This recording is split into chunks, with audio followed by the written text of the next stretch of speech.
استاذ محترم یہاں ایک بات ارشاد فرماتے ہیں کہ یہ جو ترتیب ہے کہ عقیدہ بھی درست ہو اور اعمال مسنون ہوں، یہ عام انسان کے لیے ہے، لیکن جب کوئی بندہ عالم ہو،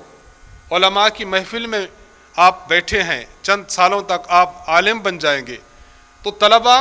طلباء سے پھر چلتے ہوئے علماء، مدرسین، واعظین، ائمہ مساجد، دین کا کام کرنے والے مبلغین، جب اس کیٹیگری میں انسان آتا ہے تو اس کی ذمہ داری پہلے سے بڑھ جاتی ہے۔ پہلے اس کی ذمہ تھا اپنا عقیدہ درست ہو، اپنے اعمال مسنون ہوں، اب اس کی ذمہ داری بڑھ جاتی ہے کہ اپنے عقیدہ کی درستی کے ساتھ اس کو چاہیے کہ یہ امت کے اعمال، امت کے نظریات کی درستی کا سامان کرے،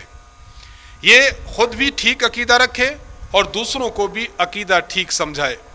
اس کے اعمال خود مسنون ہوں اور دوسروں کو بھی مسنون اعمال کی دعوت دے۔ یہ دو بنیادی باتیں ہیں، عقیدہ درست رکھنا اور اس کی دعوت دینا، اعمال مسنون رکھنا اور مسنون اعمال کی دعوت دینا۔ ہمارے مرکز اہل سنت والجماعت اور خانقاہ حنفیہ، اس کی بنیاد یہی دو باتیں ہیں جو میں نے شروع میں آپ سے عرض کی تھی کہ ہم مرکز اہل سنت والجماعت، ہم عقائد کی درستی کا کام کرتے ہیں اور دوسروں کے عقائد کو درست کرنے کا کام کرتے ہیں۔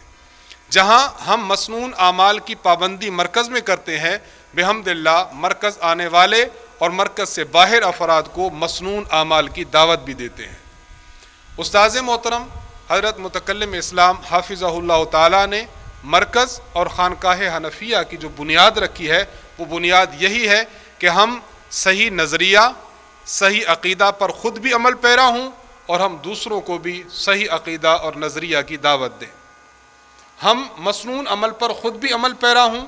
اور دوسروں کو بھی مسنون عمل اور مسنون زندگی کی دعوت دیں۔ یہ ہمارے مرکز اہل سنت والجماعت کا کام، کاز اور مقصد ہے۔